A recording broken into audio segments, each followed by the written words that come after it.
Hello. So I made a previous video on how to get US clinical experience, specifically electives, in places which don't require a step 1 score. So I'm doing this video about all the documents that you require for your elective application. I know that there are a lot of paperwork and documents that you require to get together before submitting your application, which might create a hassle in your timeline if you don't get it right. Therefore, knowing this information will definitely help you plan things better. So let's get right into it. So these are the documents that you require at the time of application. It includes your application form, a letter of good standing or dean's letter, your medical school transcripts, health and immunization records, letter of recommendation, personal statement or a cover letter, CV, your USMLE Step 1 or a TOEFL score report, which is an optional requirement since not all places ask you for it.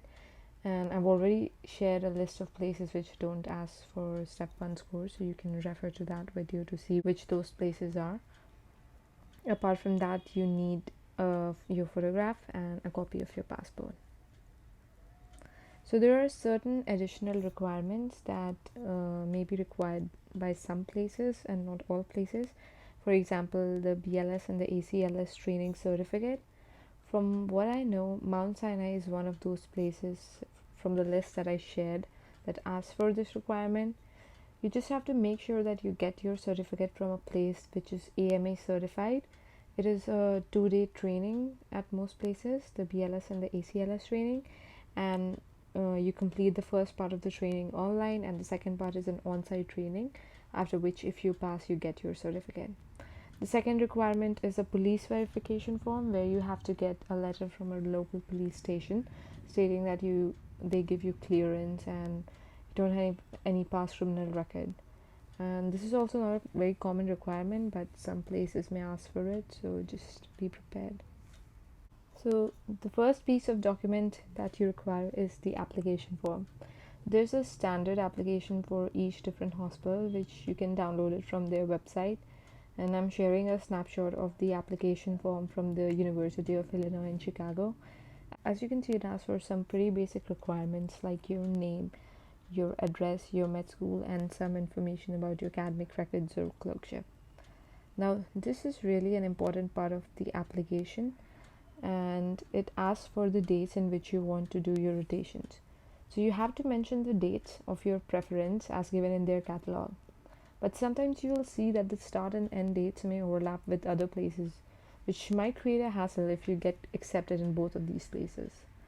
Also, you have to plan it in such a way that your electives happen consecutively, and so that you don't have to travel multiple times to the US to get all your electives done. The next important piece of document is a letter of good standing or the dean's letter from your medical school. It is basically a letter of recommendation from the dean of your medical school. But once you get the letter, you have to make sure that it talks about a few things, specific things, like number 1, your expected date of graduation. Since you are doing electives while you're still a student, there's a possibility that your graduation date might be extended, so at least it should mention that expected date. And if the medium of instruction in your med school was English, then you should talk about that because it might be helpful if you're looking for an exemption to take TOEFL. And lastly, it should give you the permission of doing electives abroad. Now there could be other things in that letter about your academic performance and your other highlights. The second important document that you need from your medical school is your transcripts. Every school has its own format of transcripts, but there are certain key things that should be mentioned in the transcript, like your scores and an explanation of the grading system. If your school gives you a pass or fail grade based on the number of marks or scores obtained, then you should talk about what the pass marks is, what score you got, and the number of attempts it took to pass that exam. And I should also mention the dates when those exams were held. The second part of transcript is an hours certificate. We should talk about the time you spent in different departments, and a clerkship certificate which mentions different clerkships you took in the 3rd or 4th year of your med school, and the dates when you rotated in those clerkship, as well as the grade if you were graded in those clerkship. The next document is the health and immunization record, which frankly speaking requires tons of details. So there could be two ways of doing it.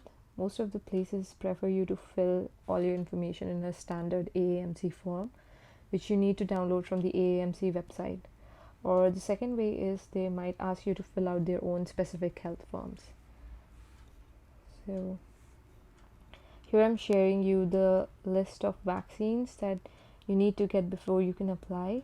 If you have already taken those vaccines earlier, you can give your vaccination record, or some places might ask you to submit the antibody titers as a proof of vaccination.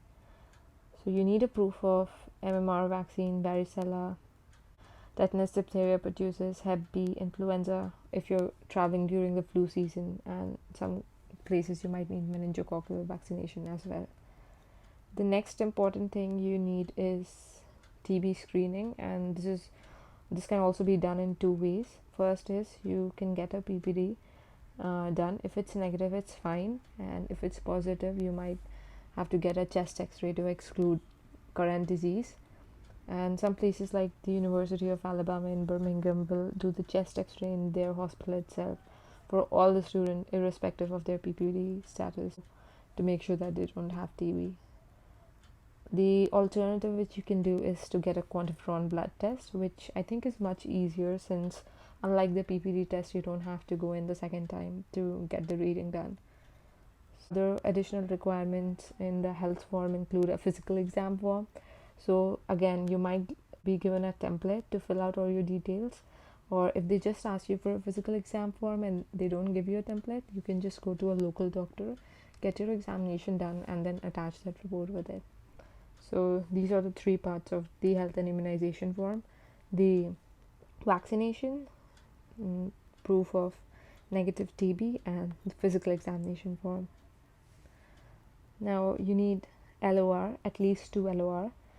Make sure that you get LORs from the department in which you're applying. So if you're applying for a PEDS elective, try to get both your LORs from the PEDS department itself, because it adds weight to your application. The second thing is to create personal statement, and try to tailor the personal statement to each different places you're applying, and try to talk about things in your personal statement which states why you specifically want to go at that place for the elective. You need to create a CV, and I can do another video about how you can create your CV for elective. You need step 1 and TOEFL score if those places require step 1 and TOEFL score. However, they are not mandatory, and if you have a letter which states that your medium of instruction in your med school was English, then you might get exempted from taking a TOEFL exam. Now I'm also including certain documents that are required after you get accepted. So you might need some training certificates like EMR training, HIPAA training, infection control, fire safety, and annual hospital training. However, all these things you don't have to worry about, since you'll get links specifically from those hospitals where you are accepted to get those trainings completed. So you don't have to worry about any extra thing. You'll also need health and malpractice insurance. So some places cover health and malpractice insurance in the elective fee that you pay, but there are other places that will ask you to buy a health and malpractice insurance separately. So you'll have to look into that too. The New York State eligibility form. So this is only required for electives that are in New York, and this should only be done after you get an acceptance from an elective which is in New York. Otherwise, you don't need to worry about this. And the last thing is obviously apply for your visa early. So these are all the documents that I've covered in short. There might be some 1 or 2 extra document which one place needs, and you'll have to figure out. But if you have any questions, please leave down in the comments below, and I'll try to answer them. Thank you, and have a good day.